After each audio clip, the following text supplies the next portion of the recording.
Hello students, good morning. Today we are presenting some tricks related to arithmetic progression. Conventional method इसके क्या हैं वो अभी हम लोग डिस्कस नहीं करेंगे. We'll just discuss the tricks. पहला क्वेश्चन जो है 30th term is 27. 30th term is 27 and the 27th term is 30.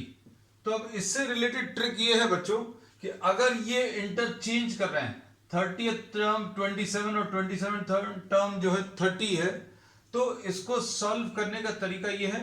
If the pth term is q and the qth term is p, अगर ऐसा कुछ दिया है तो इसमें कंपल्सरीली d की वैल्यू हमेशा -1 आएगी. d की value will always be -1 and a the first term will B p plus q -1. मतलब आप इन दोनों को ऐड कर दो और -1 कर लो. ये अभी हमने इसलिए भी बता दिया because this is not at all required for the tricky part, but in some questions it is hard just find out the first term, है ना. तो अब हमने इसमें ये बता दिया pth term is q and qth term is p. Then rth term अगर आपको निकालना है तो आप इन दोनों को ऐड करके p प्लस q, या फिर इन दोनों को ऐड करके या इन दोनों को ऐड करके, मतलब p plus q minus r, ऐसा कुछ आ जाएगा. तो प्रॉब्लम में इन्होंने क्या पूछा, फाइंड द 10th टर्म. आपको 10th टर्म कैलकुलेट करना है. तो 10th टर्म अगर आपको निकालना है तो 10th term will be equal to p की वैल्यू बच्चों इसमें देखो कितनी है, p की वैल्यू इज 30, q की वैल्यू कितनी है 27 और r की वैल्यू इसमें 10 है. सो 30th टर्म इज 27 और 27 टर्म 30 है, तो ये p है ये q है, ये q है ये p है. तो p और q को आप ऐड कर लो. p और q को अगर आप ऐड करोगे तो 30 प्लस 27 एंड माइनस r की वैल्यू 10th टर्म आपको बताना, तो r की वैल्यू 10 है. तो इसका आंसर कितना आ जाएगा, 57 minus 10 will be 47. So the answer to this question will be what, 47. हमने इसमें ये पार्ट इंटेंशनली आपको बताया है, इस प्रॉब्लम में इसका कोई यूज नहीं किया, but in some competitive exams they give these terms. 30th term is 27 term 30 है, 10th टर्म नहीं पूछा, आपको सिर्फ कॉमन डिफरेंस पूछ लिया. तो इस टाइप के जितने भी प्रॉब्लम्स हैं उन सभी में कॉमन डिफरेंस -1 आएगा, है ना. So this was what the first question. अब इसके बाद उसी से मिलता जुलता है नेक्स्ट वाला क्वेश्चन. देखो इसमें अभी हम लोगों को नेक्स्ट क्वेश्चन में, क्वेश्चन नंबर 2 में, क्वेश्चन नंबर 1 में जो अभी हम लोगों ने किया था वही चीज यूज होगी. क्या, pth टर्म q है और qth टर्म p है. तो अगर आपको rth टर्म बताना है तो कैसे बताएंगे, इन दोनों को ऐड कर लो या इन दोनों को ऐड कर लो, कैसा भी कह सकते हैं, या फिर p प्लस q, मतलब p और q को ऐड करना है और माइनस r, है ना. अब इस प्रॉब्लम में क्या चीज सिमिलर है, 97 टर्म 500 है और 500 टर्म जो है बच्चों 97 है, और आपको कौन सा वाला टर्म पूछा है, इसमें p की वैल्यू बच्चों कितनी है 97 और q की वैल्यू 500 और r की वैल्यू वो इन दोनों का एडिशन है. आपको जो प्रॉब्लम में पूछा 597 टर्म, है ना. तो अब हम लोग इसमें क्या बोलेंगे, r की वैल्यू 597. तो अब हम लोग इसमें ये बोलते हैं कि 597 term will be equal to p plus q minus r. तो इसको अभी हम लोग कैसा बोलेंगे, p इज 97, q कितना है बच्चों 500 और r की वैल्यू 597. तो इसकी वैल्यू 0 आ गई. तो अब हम लोग इसमें क्या कहते हैं, ध्यान से देखना. ट्रिक जो अभी आप डायरेक्टली अप्लाई कर सकते हैं, इतना भी सॉल्व नहीं करना पड़ेगा, कि अगर r की जगह आप p प्लस q रख दें तो आपको इस फॉर्मूले में क्या बन जाएगा, r term will be equal to p plus q minus r की वैल्यू कितनी है p प्लस q, तो ये 0 आ जाएगा. तो इससे क्या पता चलता है, pth टर्म q है, qth टर्म p है, तो p प्लस qth टर्म की वैल्यू 0 आएगी कंपल्सरीली. और ये सॉल्व करके भी बता दिया है ना. तो सॉल्व करने का तरीका क्या है ये याद रखना. मेन फॉर्मूला, मेन जो ट्रिक है वो यही है कि pth टर्म q है और qth टर्म p है, मतलब टर्म्स को इंटरचेंज कर दिया, 97 टर्म 500, 500 टर्म 97। अब आपको जो भी टर्म निकालना, 10th टर्म निकालना तो आर की वैल्यू 10 आ जाएगी, 597th टर्म निकालना तो आर की वैल्यू 597। और दोनों ही तरीके से, इसको अगर आपको अलग से याद नहीं रखना है तो you can just remember this result and this can be use directly.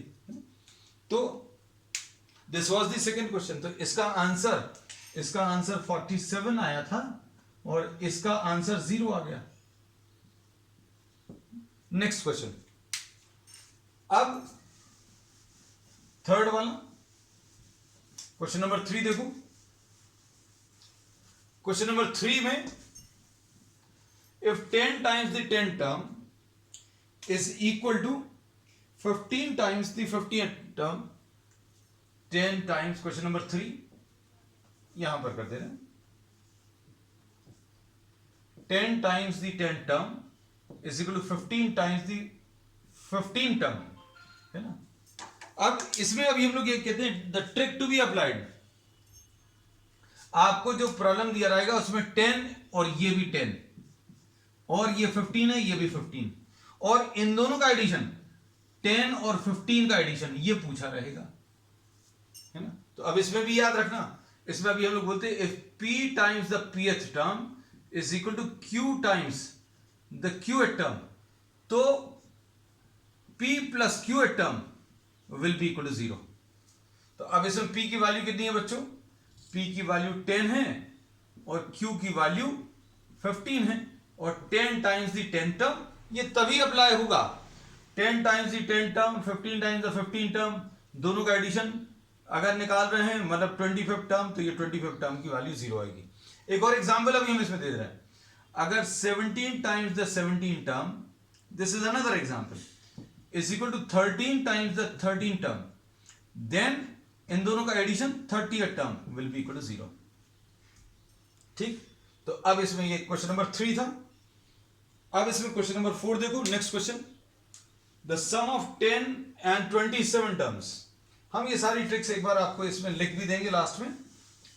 If sum of 10 and 27 terms, question number 4, sum of 10 terms और sum of 17 terms. Sum of 10 terms 27 है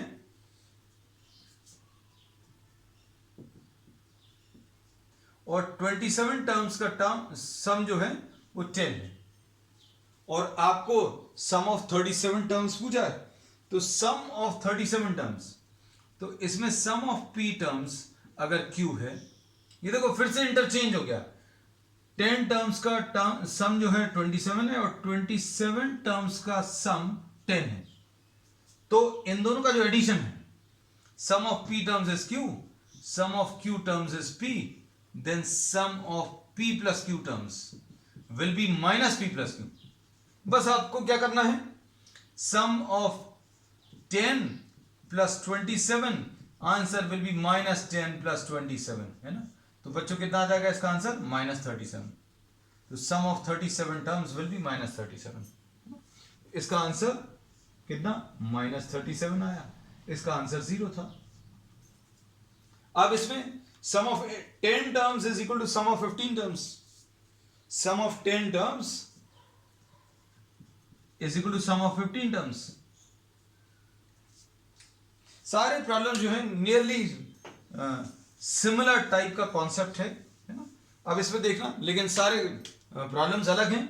इसमें sum of 10 terms is equal to sum of 15 terms, इसमें 10 terms का सम of 15 terms के बराबर दिया है, और आपको क्या निकालना है?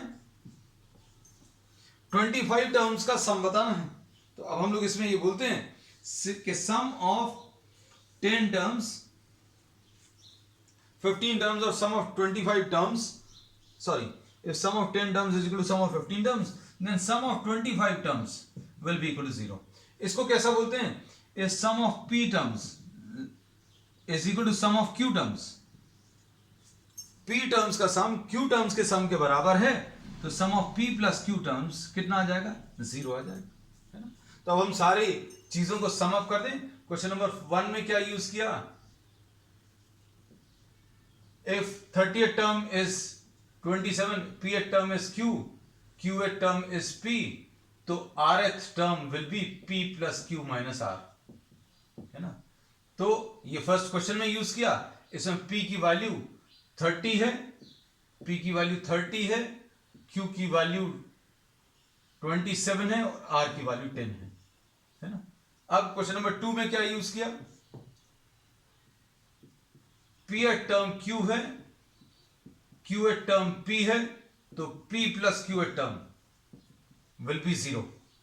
ठीक, इसमें p की वैल्यू कितनी है बच्चों, p की वैल्यू 97 और q की वैल्यू 500 और p प्लस q, तो ये अभी हम लोगों ने निकाल लिया, तो p प्लस q टर्म की वैल्यू 0 आ गई।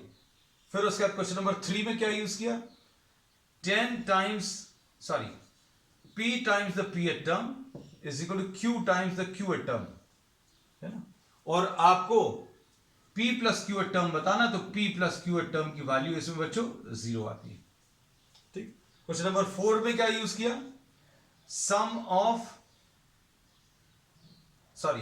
if p times, if the sum of 10 terms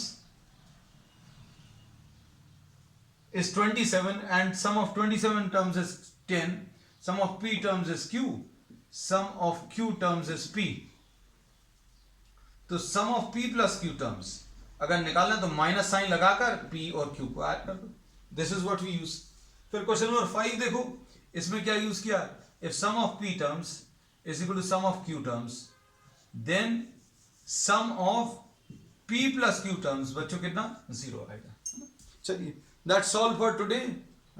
अगर ये वीडियो पसंद आए तो इसको लाइक करें, शेयर करें and please subscribe to our channel. और ट्रिक्स के अलावा भी आपको फुल थ्योरी कॉन्सेप्ट्स पर बेस्ड जो वीडियो लेक्चर्स है, those are also available on YouTube for class 9, 10th, 11th and 12th। That's all for today.